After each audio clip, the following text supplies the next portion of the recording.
सात संगत जी सभी महापुरुषों के चरणों में प्यार भरी धन्यकार। सात संगत जी, दासी स्वागत करती है आपका एक नई कहानी के साथ आपके ही अपने YouTube चैनल पर। सात संगत जी, दासी आप जी के सामने ये कहानी लेकर के आई है। आशा करती हूँ कि आप जी संतों महापुरुषों को जरूर पसंद आएगी।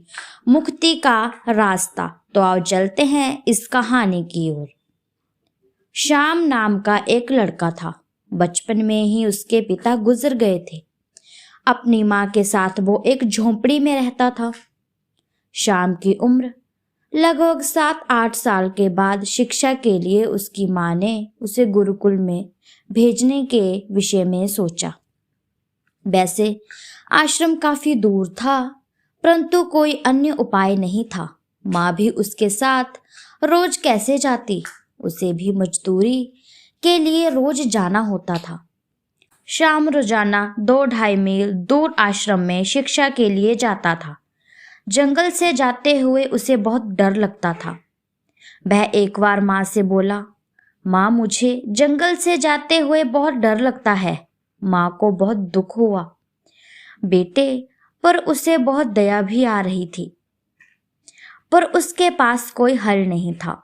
बेटे को समझाने के लिए वह बोली, बेटा जब तुम्हें डर लगे ना, तब तुम गोपाल मामा को पुकारना, वह तुझे जंगल को पार करने में तुम्हारी मदद करेगा। श्याम बोला, माँ यह गोपाल मामा कौन है? मैंने तो उसे कभी नहीं देखा। माँ बोली, श्याम गोपाल मामा दिखता नहीं, परंतु वह सब जगह रहता है। संकट के समय वह दौड़कर आता है। गजेंद्र को मगरमच्छ के मुंह से छुड़वाने वाला मामा तेरी भी रक्षा करेगा। हाँ बेटा, तू डर मत। माँ को बाकी कुछ समझ नहीं आया, परंतु इतना समझकर उसे बहुत खुशी हुई कि गोपाल मामा उसके साथ आएगा। दूसरे दिन शाम खुशी से विद्यालय जाने के लिए निकला। माँ ने उसे विदा करते हुए ईश्वर से बड़ी श्रद्धा से प्रार्थना की। शाम रास्ते पर जा रहा था। माँ के शब्दों से उसे बहुत साहस मिला था। उसका डर चला गया था। वह बिल्कुल निडर हो गया था। सर्दी के दिन थे, अंधेरा जल्दी हो जाता था। एक बार शाम को आश्रम से आते हुए देर हो गई। अंधेरा छाने लगा। जंगल से गुजरते हुए जंगली प्राणियों की आवाजें उसके कानों तक आने लगी। अंधेरे की वजह से रास्ता भी साफ नहीं दिख रहा था। डर के कारण वह भयभीत हो रहा था। वह रास्ता भटक गया था। जंगल से बाहर निकलने का रास्ता उसे समझ नहीं आ रहा था। तब माँ के कहे अनुसार वह अपने गोपाल मामा को पुकारने लगा। गोपाल मामा, तू कहाँ है? जल्दी से आजा, मुझे डर लग रहा है। परंतु गोपाल मामा का कहीं भी अता पता नहीं था। श्याम बार बार याचना करने लगा। रोते हुए बोला, गोपाल मामा तू सभी जगह है ना? माँ कहती है। तो यह झूठ कैसे हो सकता है? लेकिन तू आने में इतनी देर क्यों लगा रहा है? आना, दौड़ के आ, मुझे बहुत डर लग रहा है। श्याम की याचना भरी पुकार सुनकर भक्त वत्सल सर्वव्यापी ईश्वर मनुष्य के रूप में प्रकट हो गया। श्याम बेटा, डरना मत, मैं आ गया हूँ। ईश्वर ने गोपाल मामा बनकर श्याम को जंगल से सुरक्षित बाहर पहुंचाया। आगे से नित्य नियम से गोपाल मामा जंगल में उसका साथ देने लगे। उसके साथ बहुत सारी बातें करने लगे। फिर उसे डर नहीं लगता था। एक दिन गुरुजी ने आश्रम में उत्सव करने का कार्यक्रम बनाया। सभी को उन्होंने दूध लाने को कहा। श्याम की माँ की परिस्थिति इतनी अच्छी नहीं थी। वह खाली हाथ जा रहा था। उसकी उदासी देखकर श्याम को गोपाल मामा ने पूछा, श्याम आज इतना उदास क्यों हो? श्याम बोला, गोपाल मामा आश्रम में उत्सव है। गुरुजी ने सभी को दूध लाने को बोला है। मैं दूध कहाँ से लाता? गुरुजी मेरे ऊपर नाराज होंगे क्योंकि हमारी परिस्थिति इतनी अच्छी नहीं है कि मैं दूध ला पाता। हमारा तो गुजर बसर भी बहुत मुश्किल से हो रहा है, तो मैं दूध कहाँ से ले आऊं? इसीलिए मैं खाली हाथ ही विद्यालय जा रहा हूँ। गोपाल मामा बोले, अरे पगले, बस इतनी सी बात, रुक, तुझे मैं दूध लाकर देता हूँ। गोपाल मामा झाड़ी में घुसा।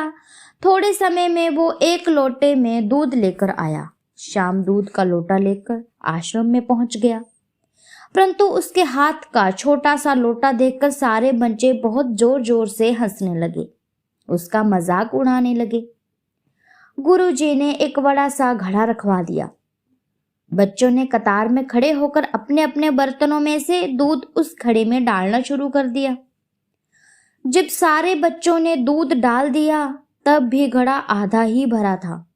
श्याम के पास का छोटा सा लोटा देखकर गुरुजी जोर से चिल्लाए, अरे सिर्फ इतना सा ही दूध था तो लाया ही किस लिए? तेरे इतने से दूध से घड़ा भरने वाला है क्या? श्याम कुछ ना कहते हुए घड़े में दूध डालने लगा। घड़ा पूरा भर गया, फिर भी लोटे में दूध बाकी रहा। सारे आश्चर्यचकित रह गए। गुरुजी बोले, बेटा तुझे यह दूध किसने दिया? श्याम बोला, मेरे गोपाल मामा ने। गुरुजी बोले, चल तुझे भी तेरे गोपाल मामा से मिलना है। श्याम गुरुजी को लेकर जंगल में गया। उसे पुकारने लगा, परंतु गोपाल मामा आया ही नहीं। उसी वक्त निराकार से आकाशवाणी हुई, श्याम अब मेरा काम खत्म हो गया है। जब भी तुझ पर कोई संकट आए तो कभी भी तू मुझे पुकार लेना, मैं तुरंत आऊंगा। मैं तेरे पास ही हूँ, तेरे पास ही हूँ। तेरी श्रद्धा एवं भोला भाव देखकर मैं मनुष्य के रूप में तुझे मिला। वास्तव में मेरा रंग रूप आकार नहीं है। मुझे जानना हो तो ब्रह्मज्ञानी संतों की शरण में जाना, फिर मेरा सच्चा रूप सर्वत्र दिखाई देगा। आकाशवाणी सुनकर गुरुजी की आंखों से आंसू बहने लगे। वे बोले, श्याम आज तेरी बदौलत मुझे मुक्ति का रास्ता मिला, तू धन्य है। मुझे आज यह पता चला कि परमात्मा कहाँ मिलता है और कहाँ मिलेगा। जैसा कि आकाशवाणी के दौरान गुरु को पता चला था कि ब्रह्मज्ञानी संतों महापुरुषों की शरण में जाना होगा, फिर उसे परमात्मा दिखाई देगा, उसे ब्रह्म ज्ञान होगा और उसे परमात्मा की दात होगी। इसीलिए साध संगत जी, जो सच्चे मन से परमात्मा को याद करता है, परमात्मा उसके साथ हमेशा ही खड़ा रहता है।